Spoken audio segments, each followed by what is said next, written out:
Hello, this is William Canterbury, Esquire, curator here at ElJamah's Art Gallery. As you walk along our halls, please be sure to like and subscribe. But remember, don't touch anything. Enjoy.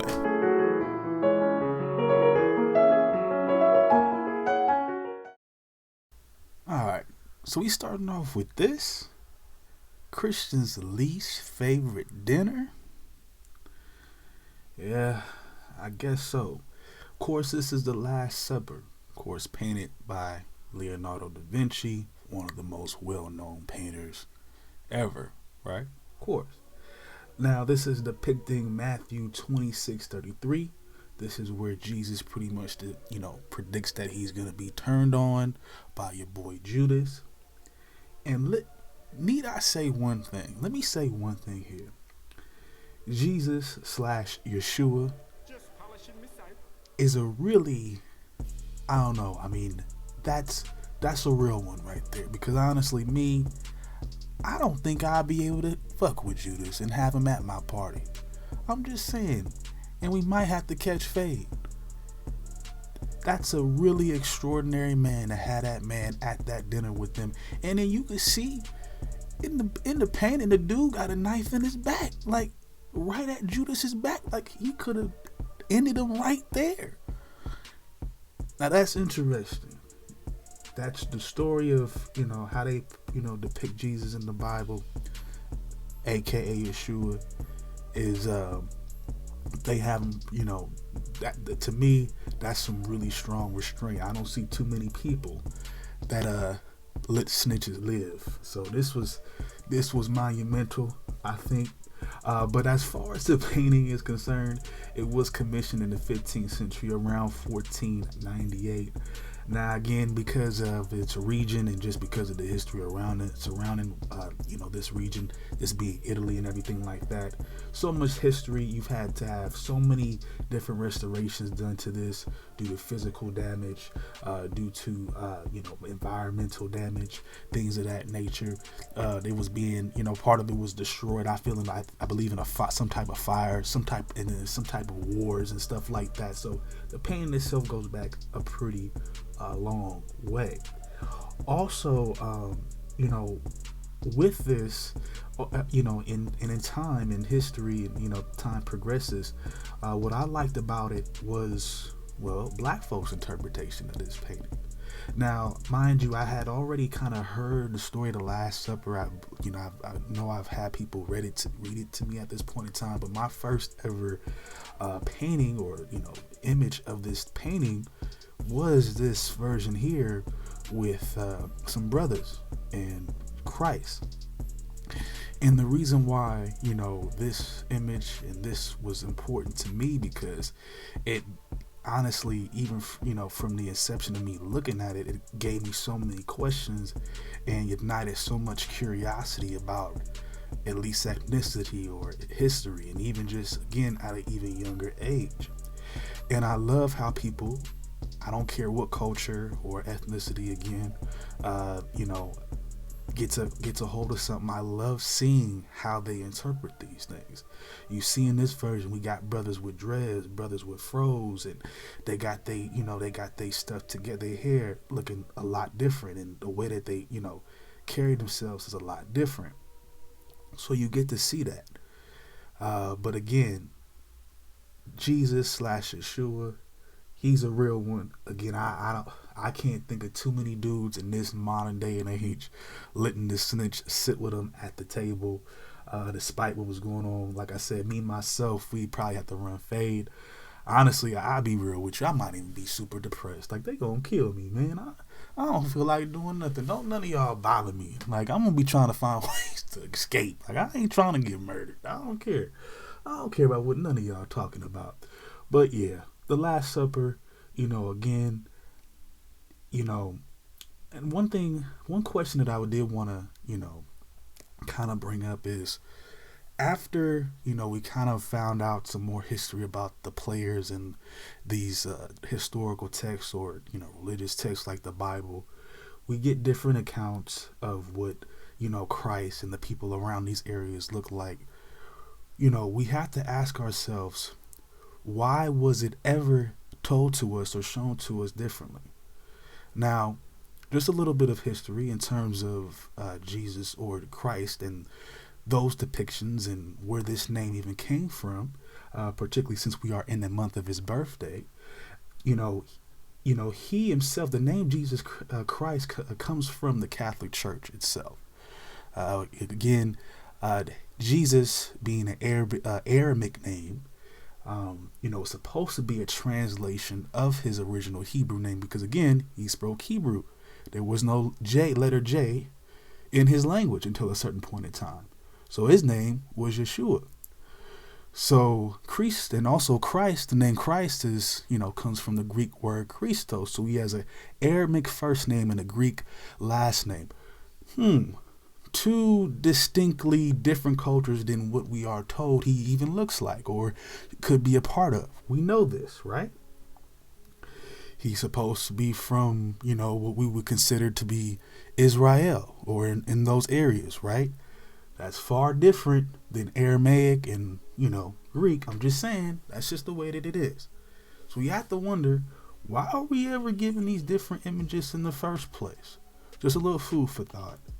And here he is, The Last Supper, of course, Leonardo da Vinci.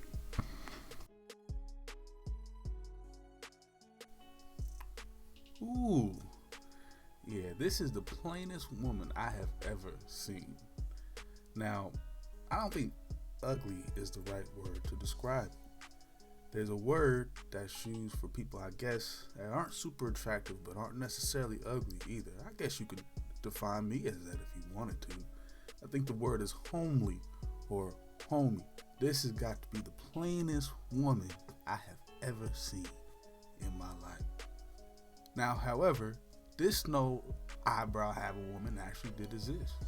Her name was Lisa del Giocondo, and she was an Italian noblewoman, and she was married to a silk merchant and a public official. She would go on to have 5 children in her life, and this painting here was commissioned to celebrate the birth of their daughter at the time, Andrea, and the purchase of their new home.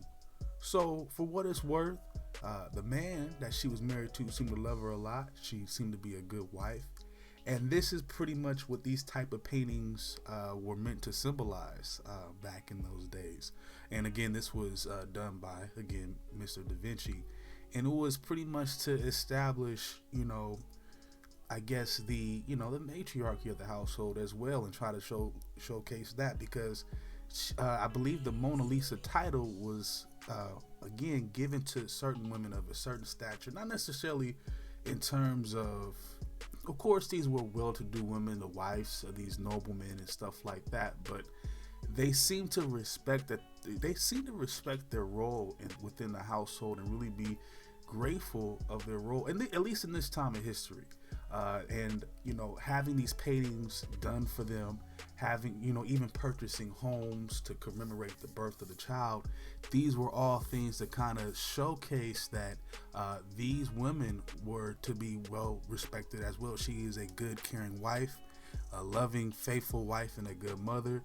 Though that's what this painting was actually painted, to actually symbolize. So, despite all the things that I said in the beginning, put some respect on her name. That's why we see her face. Her husband loved her that much to have the greatest painter in the world, at least at this time, make a painting of her, a portrait of her. So we have to respect that. We have to respect that love. And for what it's worth, it's a nice thing to see. Now, one thing I will say with it is, since it's such a, since her features are so plain in a way, I can't find the right words necessarily to describe it. It's almost like this is like an open base for, art interpretation, or what we call memes and stuff nowadays. Like, you could take this painting here and flip it and make it almost any expression and get any type of reaction out of it. You can, make a meme out of it, put Yao Ming's face on it, put a mask on it, to represent what's going on now in COVID, and it hit, and it it keeps this painting's relevancy in a way as well. So I think that's unique with this photo. I don't, or this painting. You don't see this really being done to a lot of our paintings from the past. I mean, from time to time you do, but I think this with this painting here is the most widespread, and I think it has a lot to do with her features and just allowing that. There's so much you can do. Like her face is almost a canvas. It gives us a canvas to maybe interpret our own ideals of what this woman should look like. So I always thought this was unique as well about this. All right, so moving on. Yes, so we come across one of the many Van Gogh self portraits. Now, Vincent Van Gogh was born in March of 1853 in the Netherlands, and before he got into making his own art, he was actually an art dealer. But he was suddenly coming to a big bout with depression after being relocated to London. Now, this would affect him and his health to the point where he would have to move back in with his family. Now, moving back in with his family and facing death actually, prompted him to really start making his own paintings. Now, over this time, up until his death, he would create over 2,000 works of art, including oil paintings, still lifes, and also, again, portraits and self portraits. This one here in particular, he always looked intense to me, but when I look back in on his story, everybody described him as somebody that was very intense and quiet. He was a thoughtful person, but it looked to me like he always was wired, and definitely in his eyes is like something is deep on his mind, or something, or his mind is racing. Oh, and this is when he got his ear cut off. He cut his own ear off, by the way, but I'm pretty sure a lot of people who know the story of Van Gogh, know him just a little bit, know that that's happened. And not to make light of this, but he did suffer through psychotic bouts, and he would suffer with depression all the way until he took his own life, unfortunately, at the age of 37. So again, depression is a very serious issue. If you're dealing with it, make sure you're able to find the proper support. Again, he was kind of out on his own, and that, some of that seemed to be his own kind of choice. He would go out and travel. He really didn't have too many people around him per se. He was a person that preferred to be in solitude, and only up until the end of his life, he really sought out somebody who could really deal with that to some extent, and that would be his doctor, Gaucher, he would end up making a painting for. And this is one of the first paintings, by the way, to be appraised for over $100 million. But this would be after his passing, unfortunately. So, and I think a part of that, again, he was dealing with that depression. I don't know what the factors were behind that. They kind of don't really get into that unless you get into his autobiography, which I haven't read. I've kind of just looked at his art, always respected his art, but I haven't really gone into his deeper story. So I don't know what his triggers were. But I can only imagine kind of, just being a human being and being, in those type of, mindsets where probably, self-esteem issues, insecurities, of course, and he had not reached that, economic pinnacle or that notoriety pinnacle in the art game yet. He was getting some notoriety, but by the time he took his life, he wasn't there yet. So he probably was dealing with some of that as well. I believe there were some issues with some of his friends. Again, that's what led to him cutting his own ear off, where it was an altercation with his friend. Also believe that there was some failed attempts at love too, that affects people in a negative way as well. So it's deeper. I wanted to bring up this picture, this art, this guy's art, because I always liked it per se. I wasn't always into the self portraits per se, but definitely his landscapes, which is another thing that's always popped up with his, when we talk about him. One of my favorite paintings by him is Starry Night, and this is pretty much a field in an area in France. I believe it's called Arles, and I always, I would kind of joke about this, but I'm actually serious about this. But I like his paintings of cafes and small little towns in Europe, and kind of just showing you that he's kind of showing you what he's seeing from the perspective of, you know, maybe a patron or just somebody who's there and he's just watching the landscape, and this is the painting of somebody who's, you know, watching his area is looking at. And I always respected that about him. I always wondered how he can get that done with all the mental block, you know, things going on in his head, or the blocks per se, and just the depression. I always wanted to give him some props for that, and I've never been able to say that until now. But like I said, he did not reach the full notoriety while he was alive, but thanks to his grandson, named Vincent, he was able to do that for him. Matter of fact, his mother, being that I believe, you know, next to kin and all those type of, you know, rules, she was, the person given access to his art, you know, gallery, and, you know, all his paintings, and she didn't know what to do with them. So she just kind of had them there in their home, but eventually the grandson and her son would know what to do, and he was able to get his grandfather's name out there again. So without his grandson, you and I probably would have never even known about this man. So here we go, Mr. Van Gogh. All right, y'all. And finally, oh yeah, this one's going to be a doozy. This is The Persistence of Memory by Salvador Dali. Now, a little information on the artist beforehand. Dali will begin studying art as a child, and he would actually host his first, or have his first, exhibition in 1918 at the age of 14. Now, in his career, he would be initially inspired by elements of art such as Cubism, Futurism, and he was one of the main, you know, I guess you would call him one of the main figures in the Surrealist movement at one point in time as well. Now, what is Cubism? What is Futurism? Well, Cubism was made popular by Pablo Picasso, one of Dali's biggest inspirations, as well as Georges Braque. And this would be pretty much reassembling a different, you know, objects, rearranging them in an abstract form. That's as simple as you can get. As far as Futurism is concerned, it started off in Italy in the early 1900s and pretty much was partly developed in Russia and made really popular there as well. Now, this is really different because this style depicts more so vigorous activities amongst people, so dynamic activities like working or some type of, you know, vigorous play or something like that. People in action. It also did a lot to represent the current technology of the time, so cars, and, you know, also military technology as well. And it also would like to pick industrialization, so factories, again, people working, industrious people. And surrealism, we'll get into that a little bit in just a second, but this was the weird and the unnerving, and this came about during World War I, so a lot of it was to kind of bring light to that in a way as well.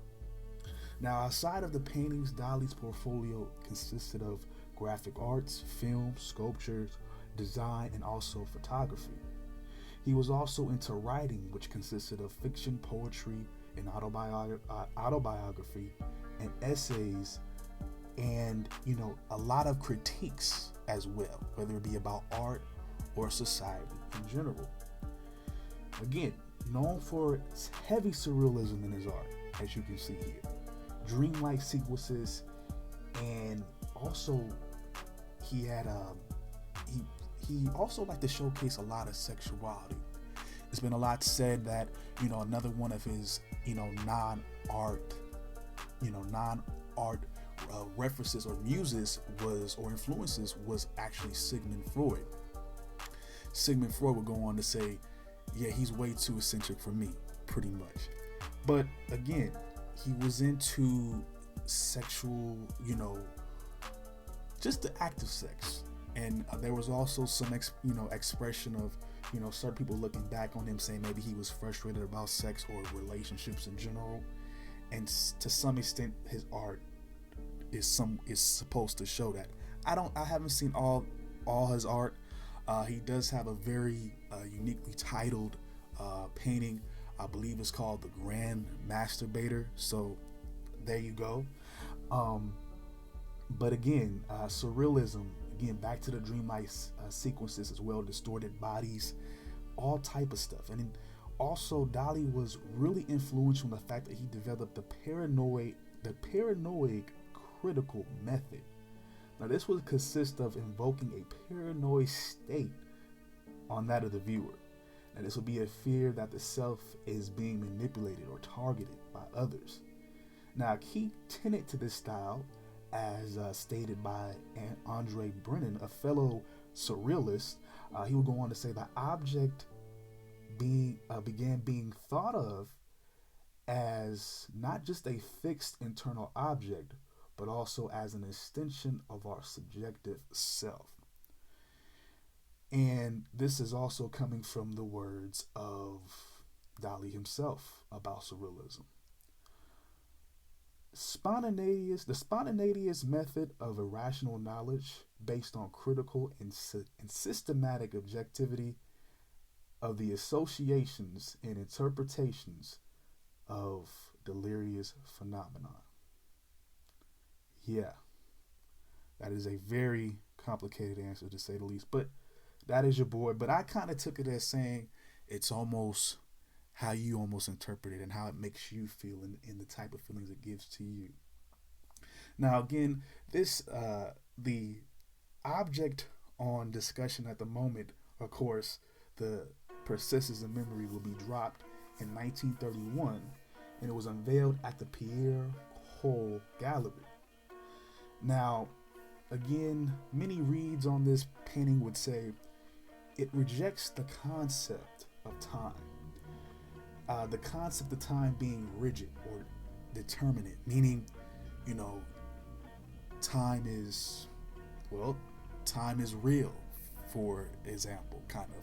That's kind of what I see. Or there's strict time, lines that you have to follow, a way to look at time.